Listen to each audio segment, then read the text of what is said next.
Doctor Faustus by Christopher Marlowe. இது ரொம்ப ஃபேமஸான ட்ராமா. அந்த ட்ராமாவை நம்ம பார்க்கலாம். இதில் பார்த்தீங்கன்னா ஃபாஸ்டஸ், லூசிஃபர், மெஃபிஸ்டோஃபெல்ஸ் இவங்கெல்லாம் மெயின் கேரக்டர்ஸ். ஃபாஸ்டஸ்ன்றவர் யாருன்னா ரொம்ப ரொம்ப இன்டெலிஜென்ட்டான பர்சன். நம்ம கிளாஸில் எப்படி ஒரு டாப்பர் இருப்பாங்க அந்த மாதிரி இவர் மெடிசன், லா, தியாலஜி இந்த மாதிரி எல்லா விஷயத்துலையும் டாப்பராக இருந்தார்.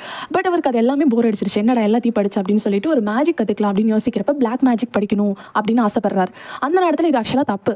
ஸோ அவருக்கு பக்கத்தில் ரைட் அண்ட் லெஃப்ட் சைடில் இந்த கார்ட்டூன்ஸ்லாம் வர மாதிரி குட் ஏஞ்சல், பேட் ஏஞ்சல் 2 பேர் வராங்க. குட் ஏஞ்சல்ஸ் வந்து வார்ன் பண்ணுது, அதெல்லாம் தப்பு, அதெல்லாம் வேணாம், நீ பைபிள் படித்த கையில் அந்த டார்க் மேஜிக் எடுத்து நீ படிக்கக்கூடாது அப்படின்னு. பட் ஈவில் ஏஞ்சல் என்கரேஜ் பண்ணுது, கண்டிப்பாக எடுத்து படி, உனக்கு வராது என்ன இருக்குது, கண்டிப்பாக நீ டார்க் மேஜிக் படி அப்படின்னு. அங்கே ஒரு கான்வர்சேஷன் நடந்துட்டு இருக்க பாரு. மெஃபிஸ்டோஃபெல்ஸ் வராங்க. மெஃபிஸ்டோஃபெல்ஸ் அப்படின்றவர் யாருன்னா லூசிஃபருக்கு கீழே இருக்கவங்க. லூசிஃபர் யாருன்னா ஹெல்லோட ராஜா.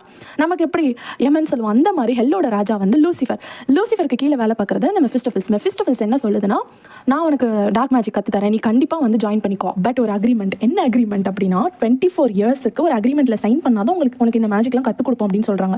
அது என்ன அக்ரிமெண்ட்னா 24 இயர்ஸ் இவங்க கற்றுக் கொடுக்குற மேஜிக்கை வச்சு என்ன வேணால் பண்ணிக்கலாம். ஐ மீன் ஃபாஸ்டஸ்ட் சார் என்ன வேணால் பண்ணிக்கலாம். பட் 24 இயர்ஸ்க்கு அப்புறமேட்டு அவரோட சோலை வந்து லூசிஃபர்ட்ட கொடுத்துக்கணும் அப்படின்னு சொல்கிறாங்க. ஃபாஸ்டஸ்ட் ரொம்ப யோசிக்கிறான். இந்த டைம்லேயும் குட் ஏஞ்சல், பேட் ஏஞ்சல் வருது.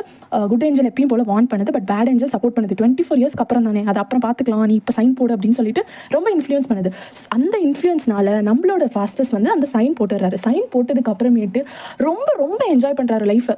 அவர் படித்து எதுவும் என்ஜாய் பண்ண முடியாததை இந்த மேஜிக்னால நிறைய விஷயத்தை என்ஜாய் பண்ணுறாரு. ஒவ்வொரு இடமா போகிறாரு, நிறைய விஷயம் கற்றுக்கிறாரு. மெஃபிஸ்டோஃபெல்ஸோட ஈரோப்புக்கு போய் நிறைய ட்ரிக்ஸ் பண்ணி, நிறைய மேஜிக் பண்ணி, நிறைய ராஜாஸ்டர்லேருந்து காசு வாங்குறது. என்னதான் அவர் வந்து எவ்வளோதான் படிச்சிருந்தாலும் இந்த மேஜிக் வந்து அவருக்கு ரொம்ப ஹெல்ப் பண்ணுது அப்படின்ற மாதிரி அந்த கான்செப்ட் பண்ணிட்டு போகிறாங்க. ரொம்ப என்ஜாய் பண்ணுறாரு. அப்போ தான் ஒரு வருஷங்கள் நிறைய போகுது. இந்த மேஜிக் ஃபுல்லாக அவர் சில்லி வேஸில் தான் யூஸ் பண்ணுறாரு. இந்த சின்ன குழந்தைங்க மேஜிக்லாம், இந்த கிரிகாலன் மேஜிக் ஷோலாம் காட்டுவாங்களா, அந்த மாதிரி தான் யூஸ் பண்ணுறாரு, தவிர யூஸ்ஃபுல்லாக எதுவுமே யூஸ் பண்ணல.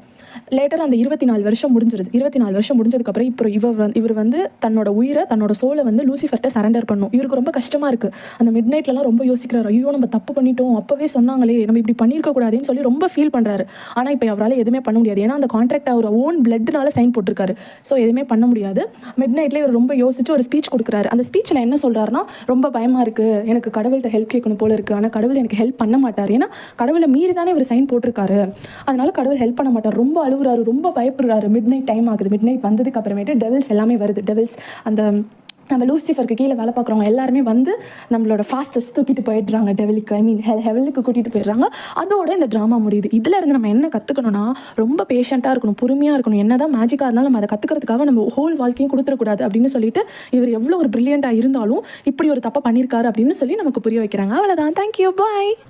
நம்ம ஆர்ட்ஸ் ஸ்பார்க்கிள் ஜோனை சப்ஸ்கிரைப் பண்ணிக்கோங்க.